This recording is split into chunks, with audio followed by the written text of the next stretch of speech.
Hi, happy Friday. I hope you guys had a wonderful day. So I wanted to come on live because if you followed all my stories, I went into extensive intro information on human design just to get you started, get you a feel for it and see what it's all about. Obviously if this is something you are interested.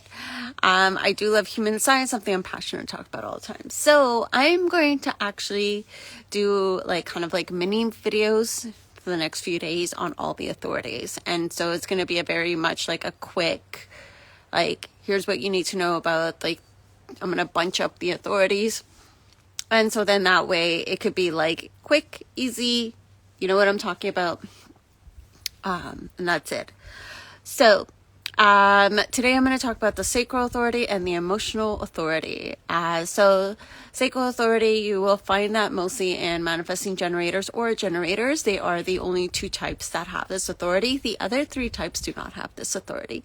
And the sacral authority is also where the energy comes from, that the Manny-Jensen generators have the ability to work longer hours or do things for longer hours. They don't need to rest or take as breaks as much as the other types, because they have the sacral authority. So sacral authority is pretty much self-explanatory. If you have this, it is your gut feeling. It is, when everybody would say, listen to your gut. That's what it is. So it usually is or nuh-uh, or yes, no. That's basically it. I'm a little tired. And so, yeah, you just you listen to what your gut is saying, you tune in. So it is really important to ask yourself yes or no questions. If you do struggle to listen to it, definitely have someone else ask you yes or no questions. And you can either try closing your eyes to tune into your body, getting out of your mind, tuning into your body, or just taking a couple of deep breaths in, whatever feels right for you as to how you connect with your body.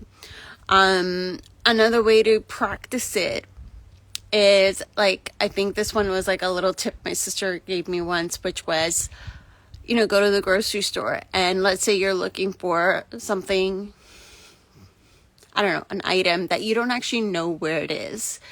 And so you can practice without really looking at the sign, but more looking just down the aisle and ask yourself, is it down this aisle? And see how your body responds. So the sacral authority is all about feeling the response of your body and really listening to that.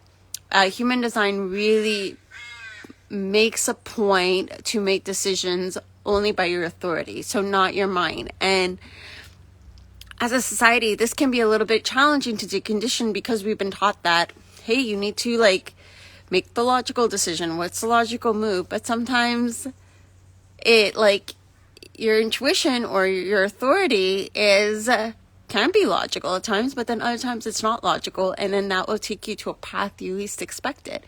Whereas if it's always logical, always predictable, then this is what you'll get. And sometimes it works, sometimes it doesn't. But there's no element of surprise, which is, I think it's kind of cool that, if you just trust your intuition and get something even better than what you expected, then I think that's kind of cool. So that is the sacral authority. Then I'm going to tap into the emotional authority.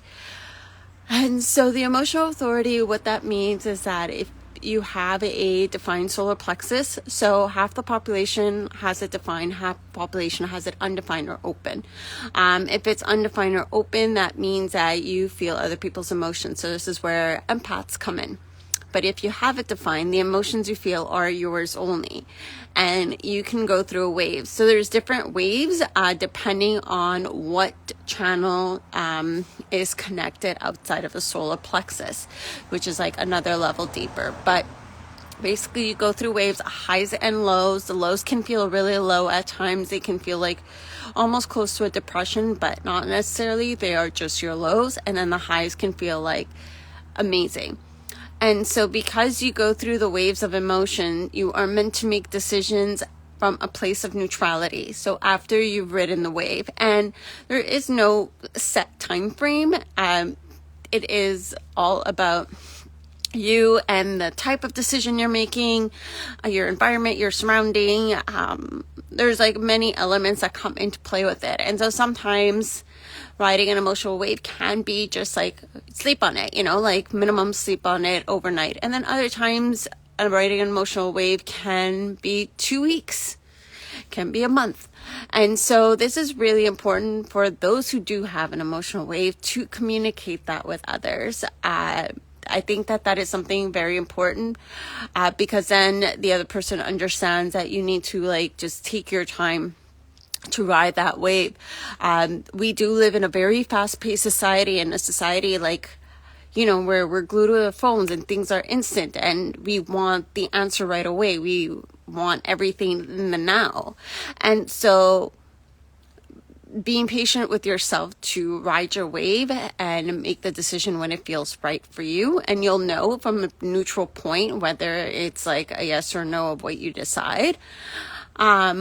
Or being like, explain to others to be patient with you. And so even if you're watching this and your partner or your friend is an emotional authority, definitely be patient with them. Let them ride their wave. And you will see it sometimes, like when they're on a high, they might be having one decision.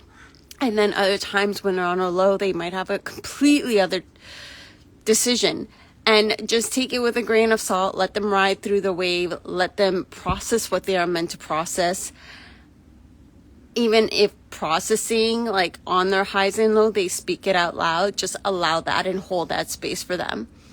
And they will make that decision from the place of neutrality. And so this goes for you as well. Like, be just patient with yourself if you have that emotional wave. And so these are 2 of the authorities. I'm going to tap into another 2 or 3 tomorrow.